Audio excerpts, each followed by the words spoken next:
Okay, Remi, thanks so much for joining me today. I really appreciate it. Thanks for having me, Kevin.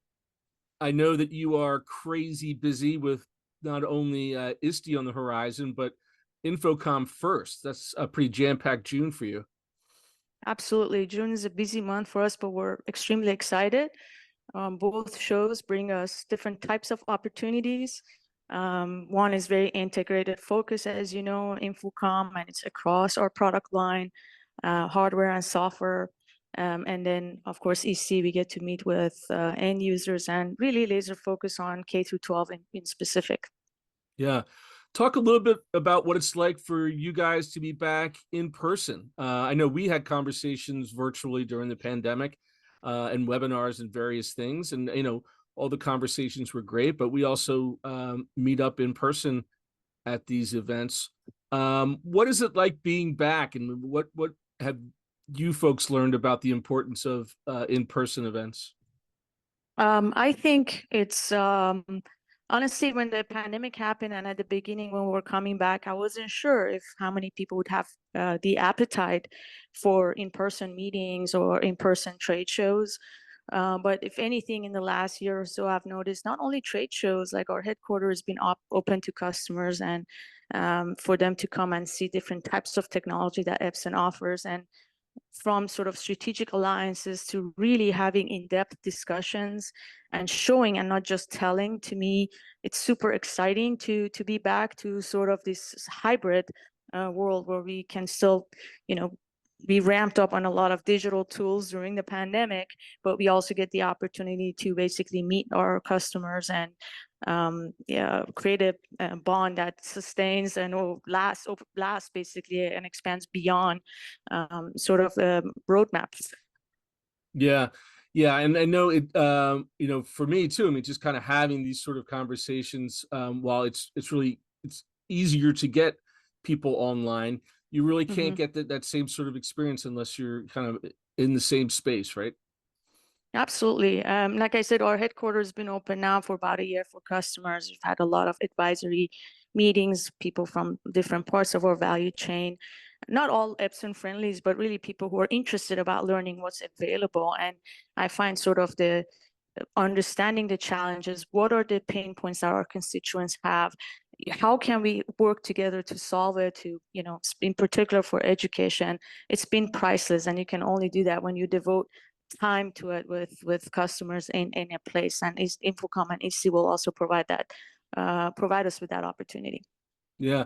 And so kind of as we continue to emerge out of the pandemic, what are your thoughts of the ed tech space in general, now that we've returned to whatever our new normal is?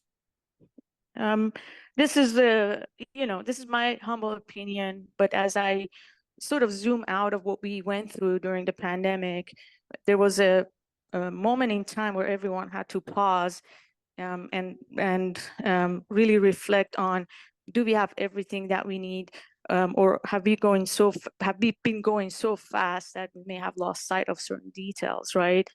So from manufacturer's perspective, from my perspective, it gave me an opportunity to talk to our end users and do a bunch of research and kind of understand what are the trends, what are the pain points with the current purchases, or where they're thinking that they're going to take education to, and what is our contribution as a company in terms of innovating in that space so we can solve problems.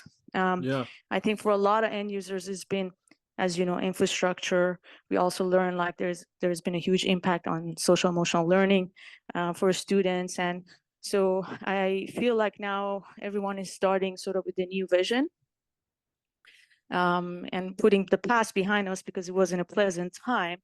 Yes. Um, it has sort of brought together different forces towards maybe more of a unified direction. Yeah, absolutely. Now, when you look forward to the next few weeks, what are you hoping to be the biggest takeaways that you can have as a participant in not only InfoComm but ISTE, and also maybe talk a little bit about what Epson is bringing to the table? Um, so for us, a big part of what we did in the last couple of years is that we pivoted our roadmap, right? Yeah. We listened to people and we realized like, hey, here are some gaps and we are serious about education. And we need to start thinking about our platforms, hardware or software, in a different way. Yeah, we have different target audiences. We have the teachers, huge teachers turnover. So how do we simplify our technology so they can easily use it? We have integrators, people who have to install, and they are given many abundance of options of display solutions. And then we got our IT directors and principals who are trying to make the right investments for students and teachers, basically towards a greater learning. So my hope for the upcoming shows is to keep my eyes and ears open and learn, so that I can influence our roadmap for in the future. My hope is that I can also influence by showing what we've done, and our commitment to education, and the innovations that we've done to help educators and decision makers decide on the right types of investment for their schools and for their teachers and for their students. Well, that's fantastic and exciting.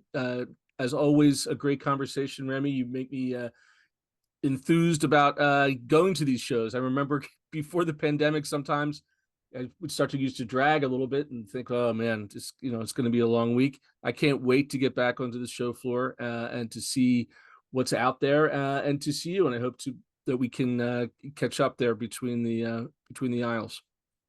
Me too. I mean, at ISTE to me usually is kind of it's more like putting your binoculars on, looking at a single maybe direction in the horizon for K through 12.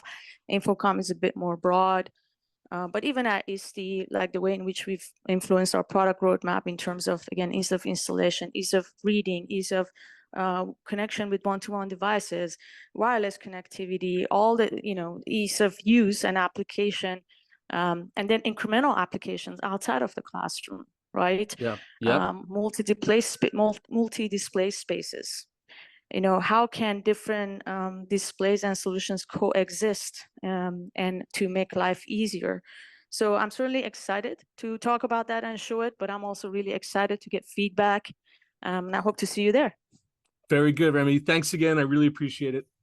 My pleasure, Kevin.